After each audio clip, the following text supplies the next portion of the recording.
house once knew its children. This old house once knew its wife. This old house was home and comfort as they fought the storms of life. This old house once rang with laughter. This old house heard many shouts. This old trembles in the darkness when the lightning walks about. Ain't gonna need this house no longer. Ain't gonna need this house no more. Ain't got time to fix the shingles. Ain't got time to fix the floor. Ain't got time to oil the hinges, nor to mend the window pane. Ain't gonna need this house no longer. He's getting ready to meet those saints. This old house is getting shaky. This old house is getting old. This old house has seen the rain. This old house has seen the cold. Oh, his knees are getting chilly, but he feels no fear or pain, 'cause he sees an angel peeping through a broken window pane. Ain't gonna need this house no longer. Ain't gonna need this house no more. Ain't got time to fix the shingles. Ain't got time to fix the floor. Ain't got time to oil the hinges, nor to mend that window pane. Ain't gonna need this house no longer. He's getting ready to meet the saints. This old house is getting shaky. This old house is getting old. This old house has seen the rain. This old house has seen the cold. Oh, his knees are getting chilly, but he feels no fear or pain, 'cause he sees an angel peeping through the broken window pane. Ain't gonna need this house no longer. Ain't gonna need this house no more. Ain't got time to fix the shingles. Ain't got time to fix the floor. Ain't got time to oil the hinges, nor to mend the window pane. Ain't gonna need this house no longer. He's getting ready to meet the saints. Ain't gonna need this house no longer. He's getting ready to meet the saints.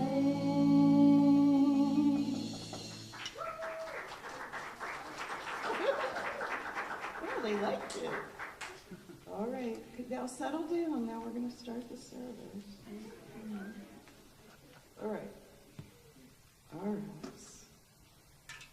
Our house. Oh. A person lives in there?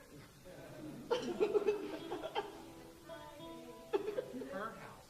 It's her house. This is Our House by Crosby, Stills, Nash and Young. It was really interesting trying to find songs about spaces. And I'll tell on Matt Pianalto, he started singing ground control to Major Tom. I'm like, well, that's really not on topic. The right kind of, different kind of space. Different kind of space. So we found an assortment, but it's hard.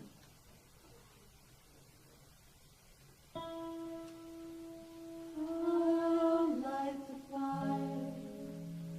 You place the flowers in the vases that you bought today. Staring at the fire for hours and hours while I listen to you play your love song.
today.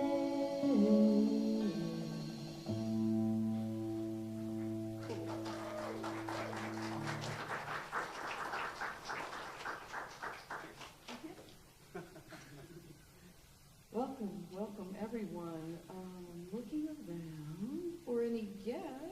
I think I know all of you. Let me see. Yep. Casey's here. Oh my gosh. Yay. I know you all probably know Casey because she was here for so long, but it's been a while. Yay. Okay, let's read our opening words, number 444.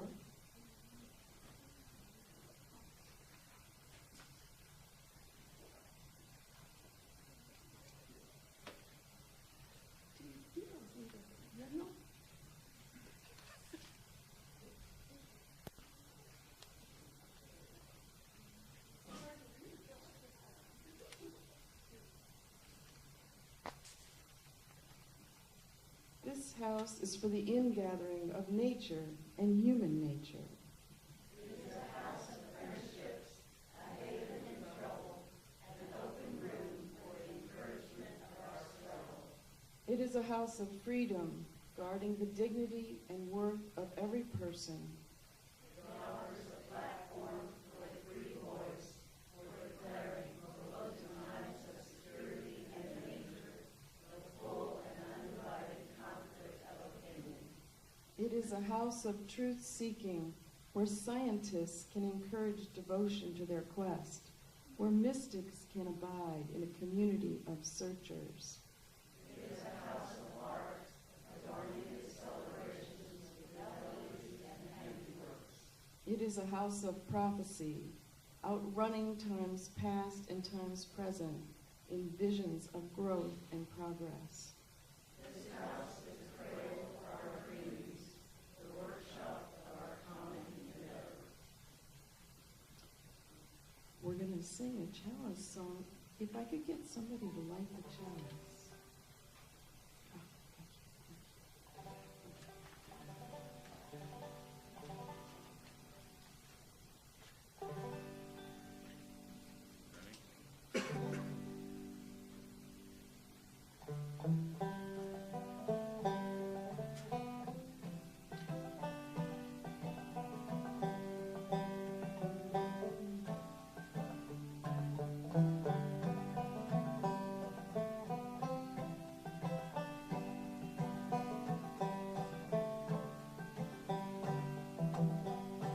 The sun shines bright in the old Kentucky home.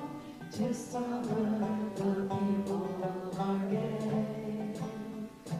The corn tops ripe and the meadows in the bloom, while the birds make music all the day.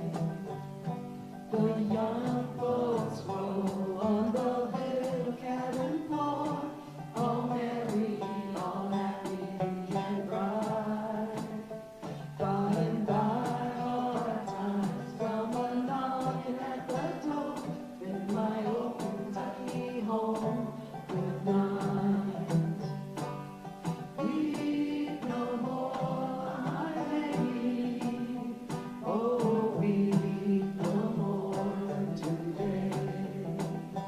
We will sing one song for the old Kentucky home, for the old Kentucky home far away.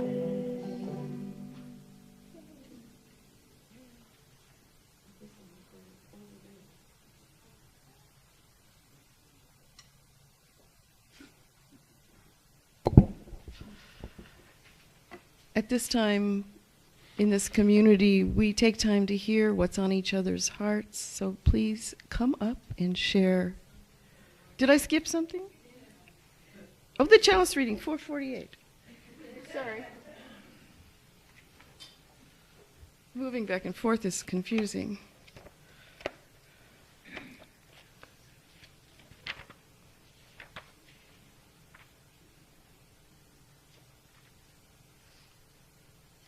Ready? We gather this hour as people of faith, with joys and sorrows, gifts, and needs. We light this beacon of hope, sign of our quest for truth and meaning, in celebration of the life we share together. Now, joys and concerns. If I hit a hammer, if this isn't a you hem, I don't know what is.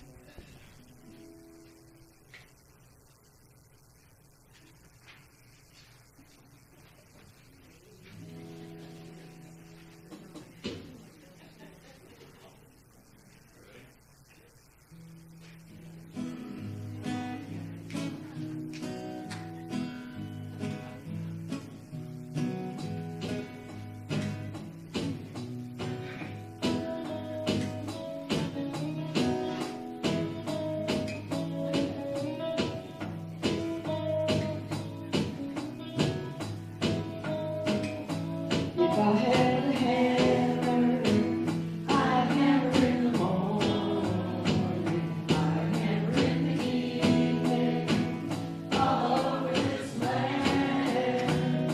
I'd hammer out danger, I'd hammer out warning, I'd hammer out love between my brothers and my sisters, all over this land.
Now it's the offertory. For the offertory, we're doing a song by Iggy Pop called Brick by Brick. And let me just get this.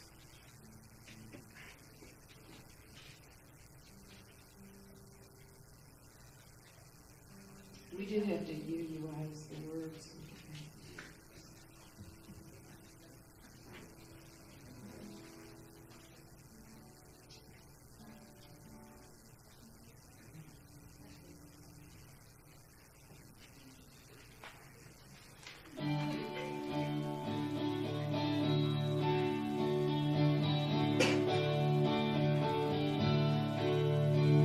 People are so sad, and I know why.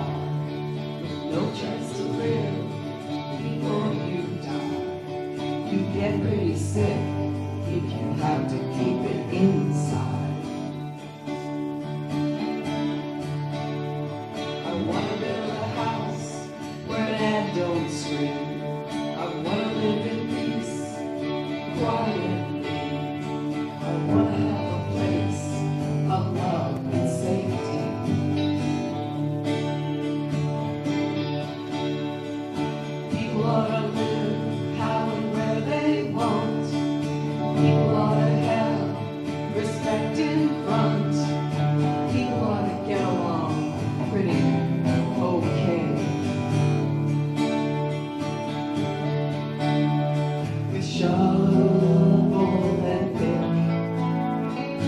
building it brick by brick, brick by brick.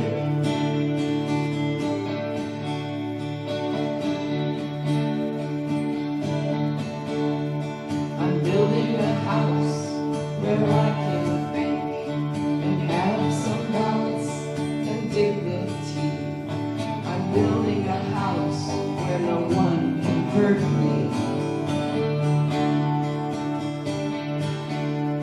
I'm building a house where the weak are strong. I'm building a house with a real song. I'm using a faith that is immortal. I'm building it with simplicity and the way that we feel, you and me. I'm building it with what I believe in.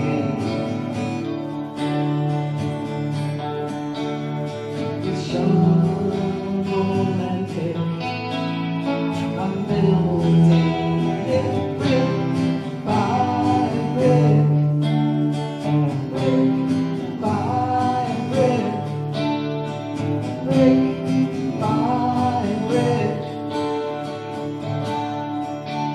Now I'm looking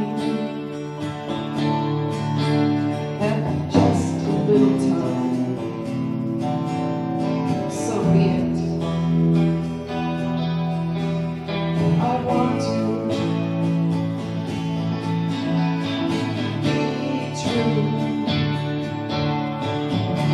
to my simple heart. I'll put nothing else above it. Brick by brick, brick by brick, brick by brick, brick by brick, brick by brick by brick.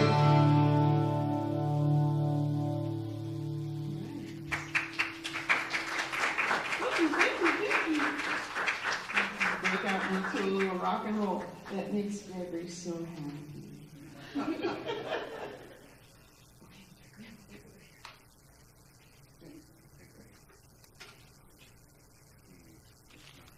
Do you guys want to sit? Yeah.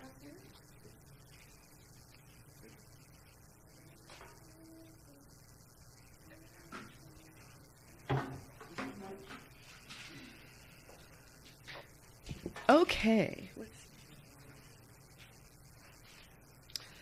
Could someone hit the lights, make this look beautiful with the less bright?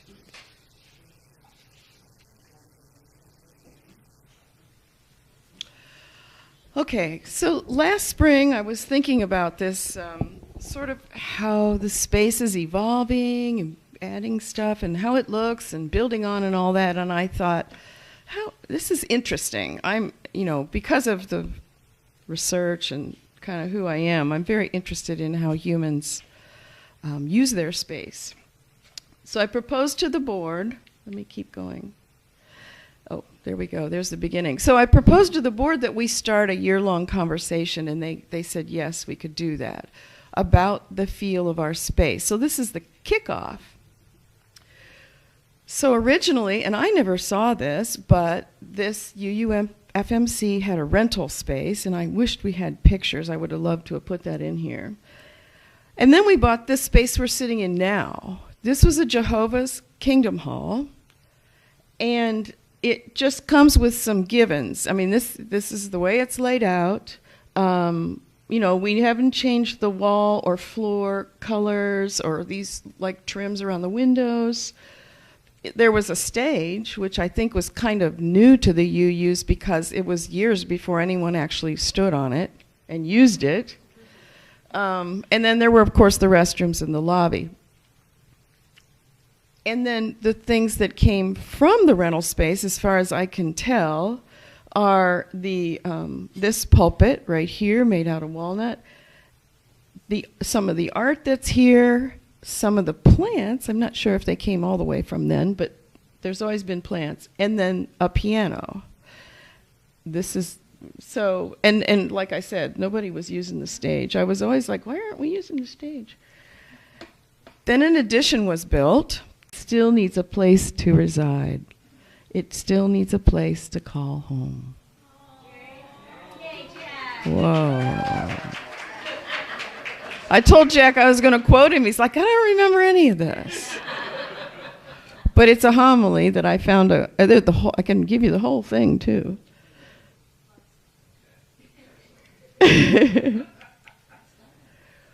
So UU sanctuaries and churches go, of course, way back, and they weren't UU, they were you, right? The Unitarians go way back, and I suppose, I don't really know a lot about the history of the Universalists, but the Universalists did not join their U onto our U until the 60s. So here are some of the oldest historic Unitarian churches, and a lot of them are in the northeast of our country. And all 4 of these in these pictures are in Massachusetts. And of course, all those famous Unitarians back then, you know, the Transcendentalists, and I'm sure they all floated in and out. I'm sure they all did lots of service, right? I think they, were busy. But so these churches, to me, look kind of like traditional Christian churches, which is the tradition, that is where Unitarian roots are, is with Christian theology. And they're really beautiful, I think. This one in the middle, see if I can do, I can do this. This was built by 2 brothers who actually died on the Titanic. They were Unitarians. They were the architects of this. And this beautiful, I love this sort of, I don't know what you call that, this besides something fancier than the ceiling. That big arch, yes. It's beautiful. And then you can see, too, as we think about pulpits, I was kind of interested to look at the pulpits because we're talking about pulpits. So these, of course, are very traditional pulpits. Here's kind of this. And look at all this curtainage here. Wow.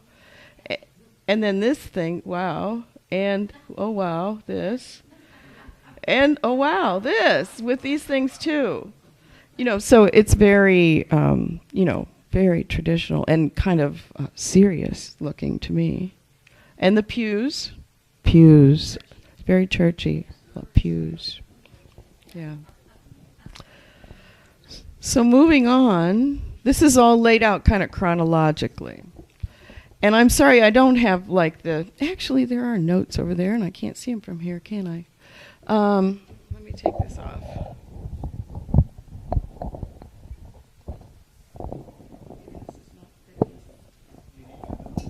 No, they're on my computer,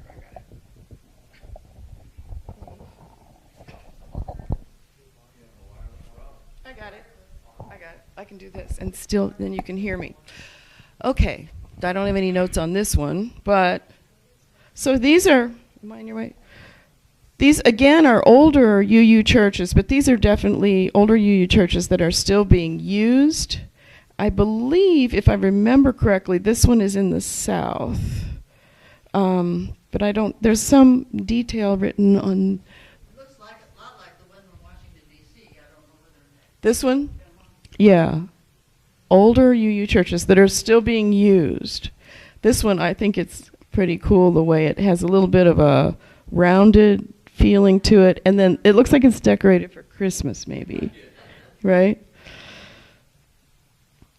Whenever Gregory and I travel, we always go to UUs and look at them. And it's like, wow, that's how they do that, huh? Oh, cool. Okay.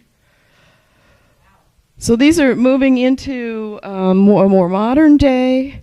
The white one on the right, this is in Charleston. It is an amazing, amazing building, just beautiful.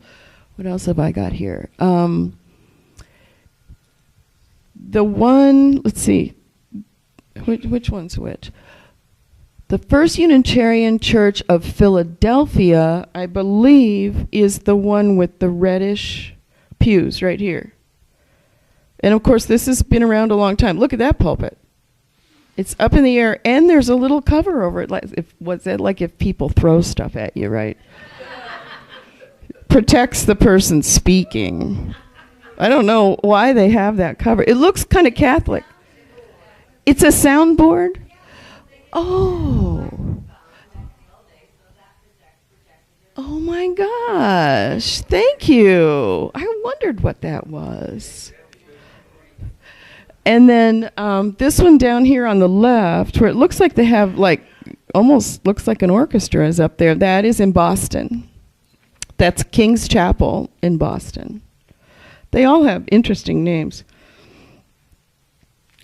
This next one, these are more older churches. This one right here is in New York City, and it is the All Souls. It's just called All Souls. Very well-known church.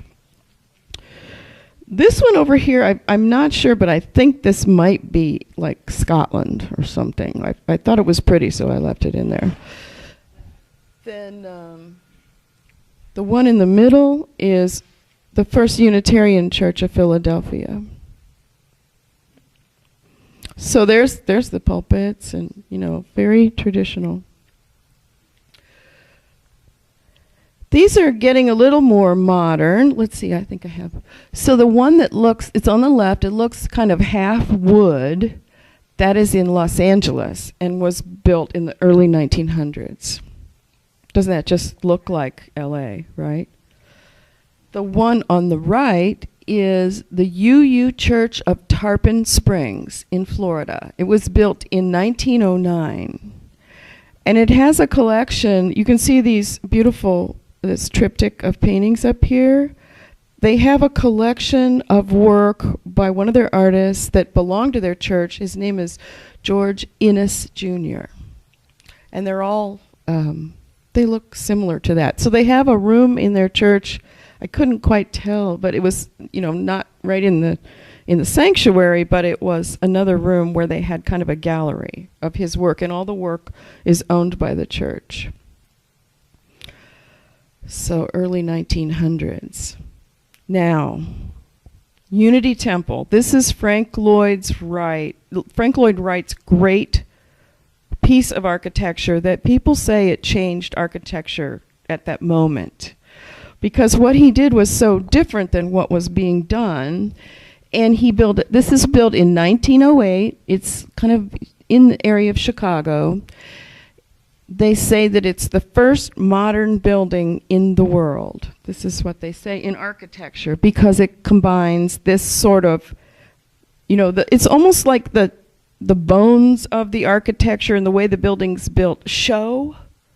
And that was his big change. He shows it. Also, it was a brand new material that had never really been used, which is reinforced concrete. And then, from there, that material just took off. Also, I have some more pictures of this.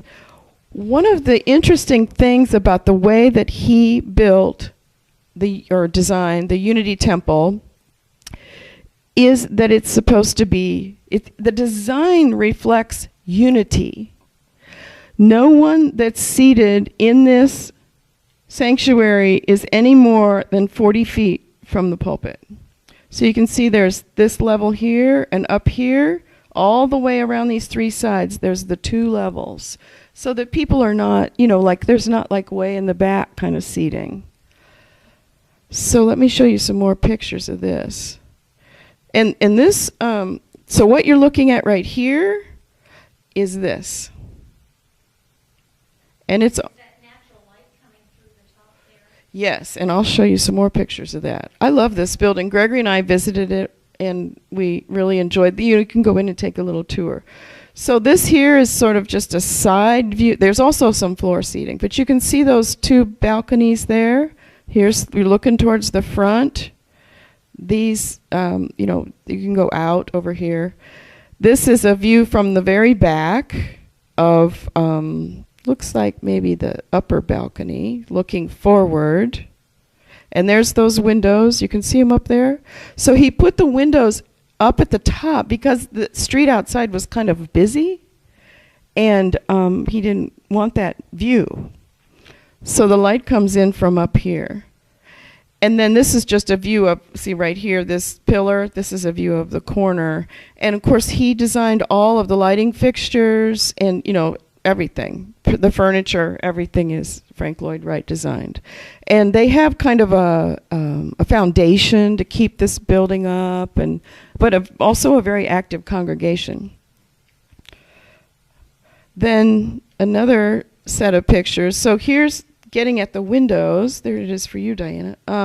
So you can see better. Here's the windows. This is probably, I think this is looking at the, like if you were standing at the pulpit, I think that's the right side. So you can see, here's the lower seating. Oh no, this is maybe the back, because here's the pews facing. So maybe the pulpit's over here, they're facing forward, and this is the back floor seating and the back upper balcony. So these windows go all the way around the top. You can see them up here too. Here's the people. So right up here, these people up here are sitting there, I think. No, they're sitting over there. It's kind of confusing. So there's the pulpit. Anyway, so there's more of those windows. And this is the ceiling. The ceiling also has windows in it. Kind of almost like stained glass, right? So what are the windows made of? That is to say, pseudo-stained glass. Is that literally glass? It is glass. Yeah. It is glass, and I've already forgotten the year this was built, but I could look back. Oh, wait, yes, thank you. I don't have all this memorized. I've been looking at a lot of pictures. So this is another Frank Lloyd Wright. Now this was later. In Madison, Wisconsin, he built this in 1950. 1950. This is the first Unitarian Society of Madison, Wisconsin. I think the names of them are kind of interesting. There's societies and there's temples, and so here is Frank Lloyd Wright about 40 years later, you know, kind of what he's doing with materials, a lot of natural materials. And as we work our way through up to the very modern UU spaces, a lot of preference for natural materials. Probably, you know, that sort of connectedness to nature that comes from our sources. This is, there's the pulpit right there. And so this part is right here behind the pulpit.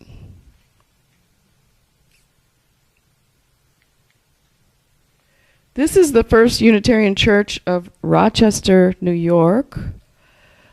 This was designed by an architect by the name of Louis Kahn.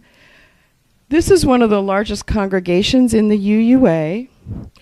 It was built in 1962. So you can see, again here, really not windows looking out, but light. So the light is coming, oh, sorry, wrong thing to do there. The light is coming from this big space right here, kind of above this pulpit. See that window light? Here's another picture of it from the other side. This is looking from the, see there's the pulpit again. This is looking from the very back, and I'll show you another picture. This is actually the choir loft right here in the back. Here's how it looks from the outside. It's big. It's really big. Here's another picture of it. So this is picture up here on the left is a picture from the pulpit area looking back to the back. And you can see, I don't know, they're celebrating something. They've got these things hanging up here. I don't know what they are. But there's the choir. And every time you see this, they always have these colorful cloth installations here. Those are permanent. Probably. And also not to look at so much concrete, maybe. It's a big place. Down here, oh, see, I keep doing that. Darn. Go back up. So down here, this is the view, again, from the front. It's empty. You know, you can see people kind of touring to look at it.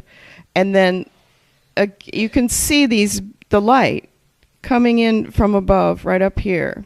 And this is Louis Kahn's quote here, "No space architecturally is space unless it has natural light."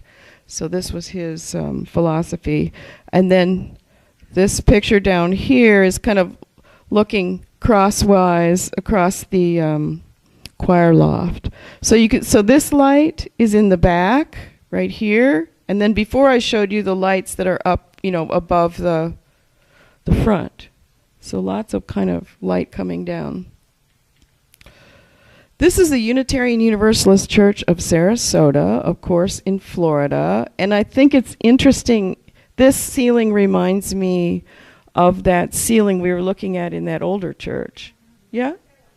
You went there? Yeah. Uh-huh. It's, let's see, it was designed by Ralph Twitchell. And this is called the Sarasota School of Architecture. And Ralph Twitchell his father was on the building committee. So here's the church. But he was a well-known architect. He wasn't just some young guy. So you can see they have a little bit of stained glass, which you really don't see very often in these UUs. And so this is kind of pointed right here. And you can see there's the pointy part from the outside. And they have since, built on to make this bigger. So I think that might be the pulpit right there, behind these people, and I don't know, they're celebrating something right there. So they have a panel up there. Let's see. So the philosophy of that Sarasota school was about honesty of materials. So all of these materials were local, and I can't remember, but the wood is a special local wood, and all that sort of thing. This is the Unitarian Society of Hartford, Connecticut. It's wild, isn't it? This was designed by Victor Lundy, and it was built in 1964.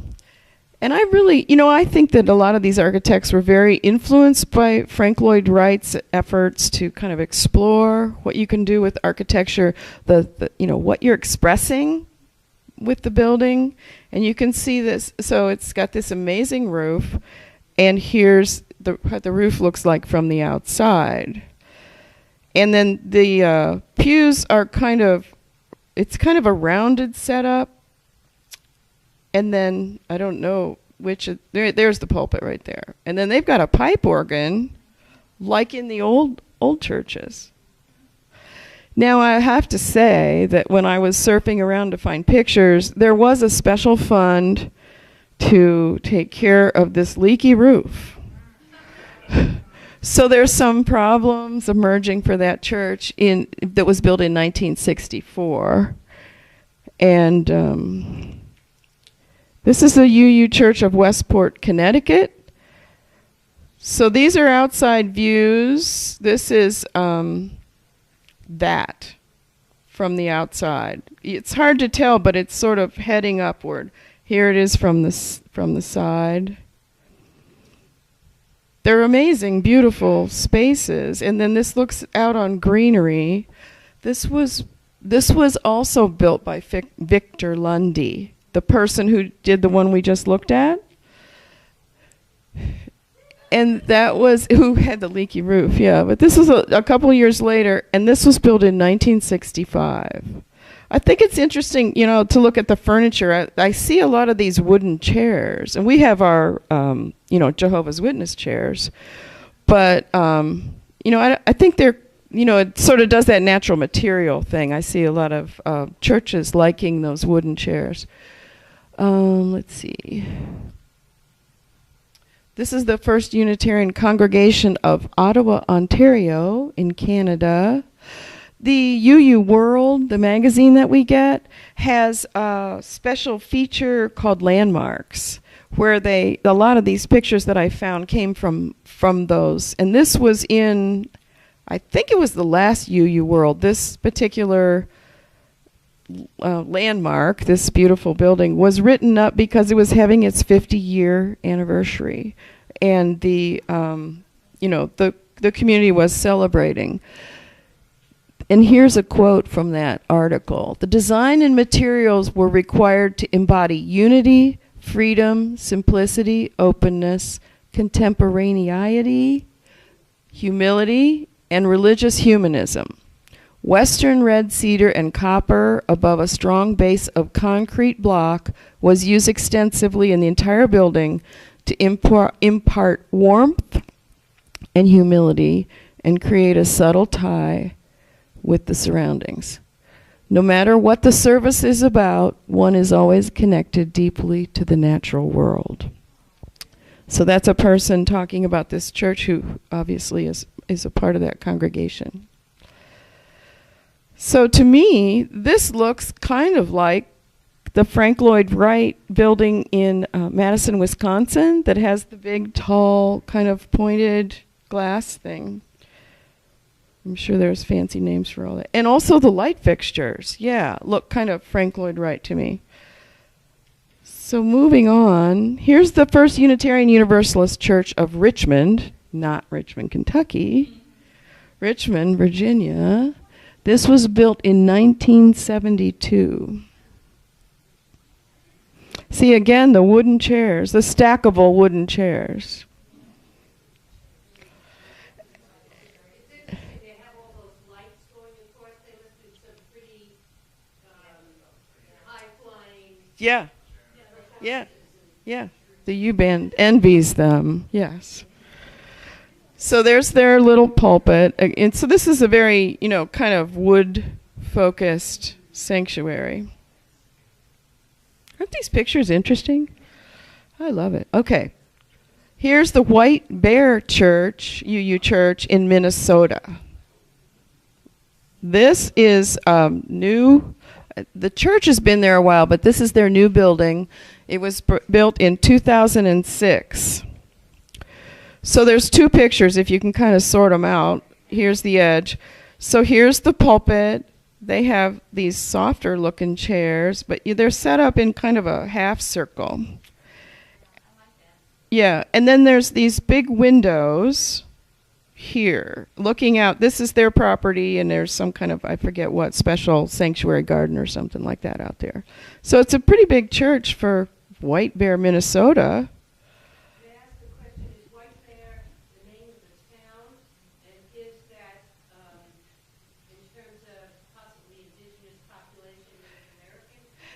It's the name of the town, which was probably taken somewhere from Native Americans, but I don't know. Oh, cool. Yeah. Yeah. And this one was built in 2006, so we're getting to the end of the slideshow. So this is you can kind of feel the modern shift that's going from, if you think about the older churches. Now, back to Frank Lloyd Wright in the First Unitarian Society. This is in Madison, Wisconsin, if you remember. This church is now called the Landmark Auditorium. Madison, Wisconsin is fairly liberal. So their church has grown. Here's the Atrium Auditorium, where they hold their regular services, that's been built on to the original Frank Lloyd Wright piece. So here's the front, there's the pulpit and the little table. Now they've got those, this looks like EKU furniture to me, like those stackable plastic things. Big windows. Look up, here is a balcony. Well, I don't know what this stuff is back here, but it's gorgeous, some kind of wood. This out here is a hallway that is kind of part of this construction, and it attaches to, there's all these classrooms and all this wonderful stuff out here. And here's a view of that window from the outside. Look at this cool walkway between buildings. I mean, this is a church that's really growing. Are you done looking at that one?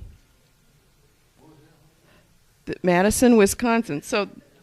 So here's the Frank Lloyd Wright that was built there, and then this one is the addition.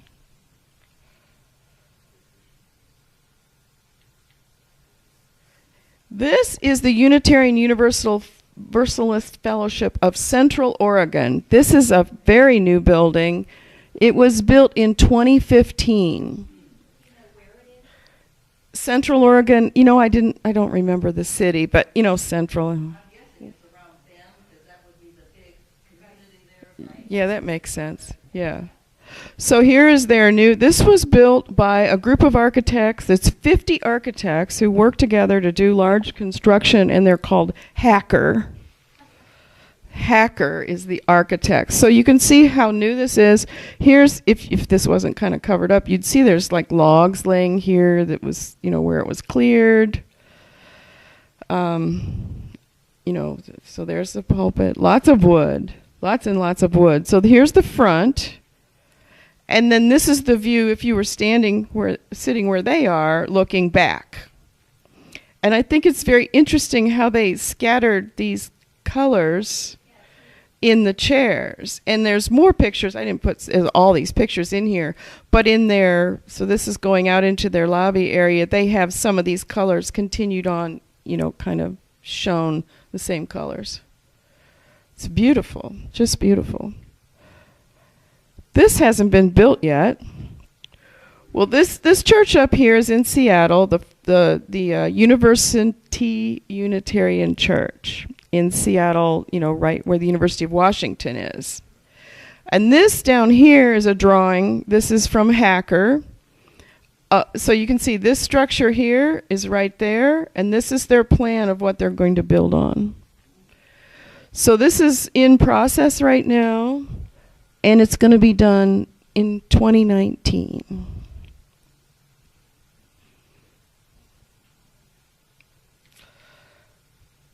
So that's about it. So the idea of this congregational conversation is that it's good to have conversation. It's good to consider, to hear each other and reflect, not to, rush into a decision, but to give time for, us to just cook about what about our space?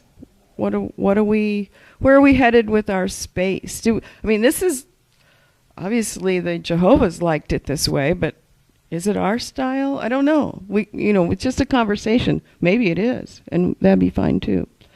So these congregational conversations that happen a lot of time in UUs, especially bigger UUs, usually last about 2 years. Our board, and I think this is a little more focused conversation, but these are the kind of the things that you'll do every couple years. These bigger churches will have these, like the conversation that's going on right now is about diversity in our church, or whatever they feel they need to talk about.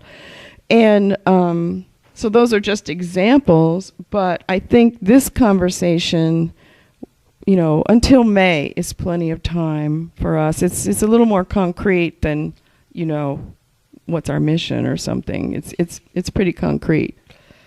So maybe it'll help us get good at these conversations. So the things that I've thought about discussing, and I don't want to do this today, but it's just sort of to give you a feel about what we might talk about. Really what I mostly want to hear about today from us is, how do you want to do this conversation? But these are the kind of questions you could discuss together. How does our space look to first-time visitors? Does it feel different to new members than it does to long-time members? What do you like the best? What do you not like as well? What would you change if you had money? I'm not saying we have money, because I don't think that's true, but you might have some money you want to give us. So, or you could do one-word rounds. I'm a big one for the one-word rounds. How should our sanctuary feel? What would the one word be that you would say? Or how does this lighting feel to you? The one word. The walls, the floors, the ceiling, the furnishings, like the chairs and stuff. How would you like it to feel 10 years from now? Because we have, we change it all the time. We add to it. And so like I said, this is to last through May for whoever wants to participate. It's not a planning effort. It's not a decision-making effort. It's just to start bubbling ideas and see where they end up. The board makes these kind of decisions, not groups that showed up for coffee. But you can talk to the board about your ideas. It's not a rushed thing. So here's my question, and we can probably turn the lights back on so we can see each other. How do you want to have this conversation? People are liking coffee. We like wine. Coffee hours early in the day, wine hours later. Why? Wine hour in the morning, yeah. Formal? Do we want semi-formal? Do we want casual? I mean, how can we, the question in my mind, how can we, or is it? The question, how can we best get to what we're aiming for? And the question is, what are we aiming for? So to me, in a sense, formalized is kind of nice, but I would like to feel a little bit more comfort. Not that I'm uncomfortable with formal, but I think just more ebb and flow, listening, definitely. Yeah. And yet, if someone is interrupted with what I call a parenthetical from somebody else, is that appropriate or not? I think a few guidelines, but not a whole heck of a lot of guidelines. Yeah, and one of the things I've thought about is kind of moving from space to, have a conversation about this space. Have a conversation about another space. The bathroom's so blah. Whatever. I mean, we can't all go in the bathroom, but, sort of, yeah, you do need guidelines for discussion. It sort of depends on the size of the group, what you probably need. And I'm thinking, it's whoever shows up. We're not doing this during our regular Sunday time. Well, I've got the power. You've got the mic. All right. The power. Power is mine. What about a media online accumulated idea repository? Oh, like a Google Doc Google place. Doc, something Yeah. that anybody can. Yeah, we could keep track of people's ideas and keep them someplace so everybody could see them like that. Because not everybody can make a trip to the meeting. To be here at every Right. discussion. I think you might get a higher percentage participation. Yeah, yeah, that's a great idea. Other ideas? I saw people. Yeah. To add to what Gregory's saying, my idea initially was, use some flip charts around our space and have people write on there what they think, what they'd like. But the media space is also a good place for people to just weigh in. Mm-hmm. Both of those can be anonymous or not, but the thing that strikes me about seeing our pictures this morning, we can't have those beautiful spaces. No. We're not going to turn this place into, Frank Lloyd Wright. But we can make some choices that will bring in some natural elements. Yeah. One thought that I had, or someone said to me about some of the paintings, some people just hate some of the paintings. Everybody has different tastes about art. And I think we yeah. need to start talking about what we're going to leave up and what we're going to take down. Or like Or the Frank Innes art is not all in the sanctuary. They also have a Right. gallery space. So, Right. there's an in-between. Right. Yeah. Yeah. That's exactly what I was going to mention was a good gallery space. And then Diana took my She's thunder. great minds. My next. One observation, these pictures were wonderful, Doris. Thank you so much for digging in and finding them. I would have been curious to have looked at the Universalist churches. It was a rural church, and so you would have seen very, very different kinds of buildings in the earlier time. So that's part of our heritage, too, because the roots of both go way, way back. That's true. That's just an observation. Yeah. The other thing is, I try to keep maybe pushing, I don't know what it is, my point of view that this congregation is not a fixed congregation in a box. We're a living group, and so we keep evolving and changing and thinking our ideas, and it's wonderful to have all of this input. Yeah. So the conversation, I think, is wonderful. Good, good. Did you want to, or did she just hand you that? My only point is that the churches that we saw all relied very much on their natural materials out of which they were made. They were not decorated, so to speak. It's kind of simple. Yeah, they kept it very simple, Yeah. but rich because of the materials that they used. One of the things that really struck me was not only the natural materials, but also the light. Yeah, they all emphasize And I'm, light. like dreaming of skylights, maybe about 20 of them, That's what you're... Make these... This is a beautiful garden right here, yeah. The solar tubes are easy to install and they're not that expensive. See, we got lots of ideas already. I wonder why the Jehovah's Witnesses like these tiny windows. They really get on my nerves. I want large windows, and I know that's expensive, but if I had $5,000, I'd open up that space. Not necessarily this side, but this side. This side has a lot of beautiful greenery. That's interesting, yeah. Because I like natural light too.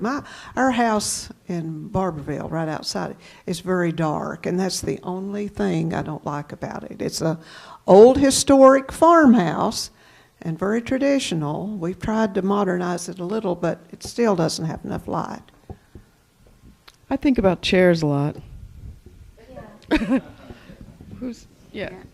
If I had $5,000, I'd redo the lighting. I'd get rid of the fluorescent lights. Yeah. Oh, the fluorescent light is not good for you. Yeah. Who was there somebody? Yeah. May I make one more comment? Your hubby's comment. Wait a minute. Let me assert myself. No, sorry. Your hubby's comment about media, and I would like in the next week or so, or even more time, depending upon what we decide, in a sense, to do that media thing and kind of get it rolling. My question is, there needs to be at least one person or not who sort of, keeps the parameters of what we want on that. I would like to see that go forth, but I'm not volunteering. But yeah, and I would love to do it unless somebody else wants it. I mean, and also I would love to. Right. Might be nice to have a little group of just a few people that kind of lead, not just one. If anybody wants to, if it's okay with you, I'll partner with me. Go. One thing we could do is, Robert, it's so fun to watch you run around. yeah. Thank you, President Doctor.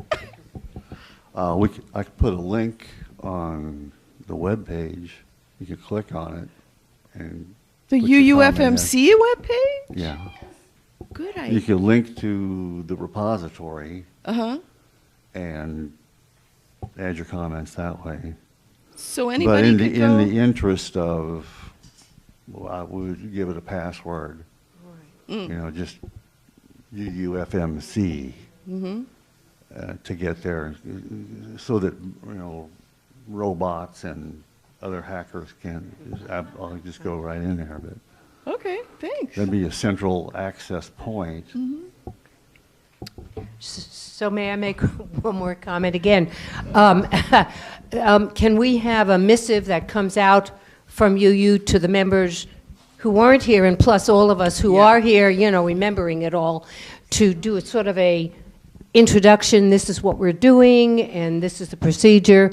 So again, not volunteering, but making that comment. We want your input. The next time we're going to get together and talk. Just as what am I going to say? An FYI is I'll what I'm try to get something together for the next newsletter. Right. Is this on? You know, Yes, it's on. have you noticed there's certain people that have lots of ideas, and maybe we should make them get on the group. Barbara. For me, what's important is when I'm in a space, any space, whether it's a church or something else, how does it feel?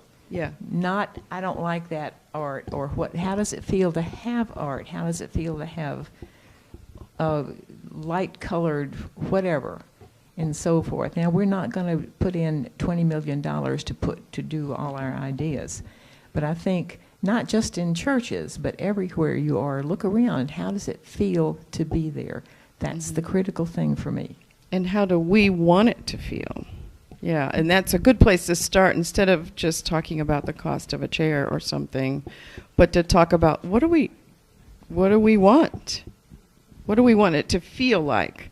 It's hard, I think, to not rush right to, well, I would put this skylight right here. You know, it's hard not to just go to like a problem-solving mode or a planning mode, but it'd be good to have those broader conversations.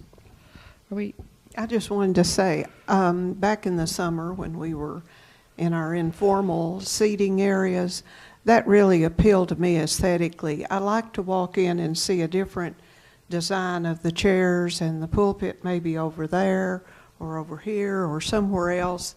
I like change, I guess. I like to see the uniformity, same thing every Sunday. I don't know if, I just like to mix things up. I just like to see the chairs, fresh. The chairs are in a different format, like a semicircle, or straight lines are not real. I don't like straight lines, I guess. I'm too feng shui-ish. Yeah, and it feels like a very traditional Christian church when you have the lines. And I noticed a lot of these kind of use half circles or a lot of seating that can be rearranged rather than permanent in the newer churches. Well, we should probably, anybody else? One more? Yeah. Hi. We're in the backspace. The balcony. No, like seriously, something like Pinterest where people can... You can link to, like if you have another site where you have discussion going on, you can link to a Pinterest site where you can, I don't know how much you've used Pinterest, but you can put pictures, you can put ideas, you can put links to all kinds of things. And that would be an easy way too for people to say, oh, that looks great. Let me just, I don't know. I like having the visual as well as the written input. It was fantastic to see, all those pictures of things and not just trying to envision what would it look like if there was a ceiling that was a cloud. That kind of thing. So I don't mind helping with that. You'll help? Oh, good. Well, I think we should try to maybe go home.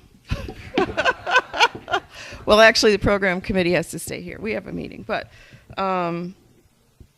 let's finish up with our closing words. But if you're interested in, and I think this is it, if you're interested in this discussion, let me know. And I would, anybody that wants to do anything, it's not my thing. I'm glad to work on it. I think it's interesting. But, I don't want to be like owning it. All right, let's read our closing words. If you have a program. Oh, I'm supposed to do that. You read the closing words. I'll do that. We extinguish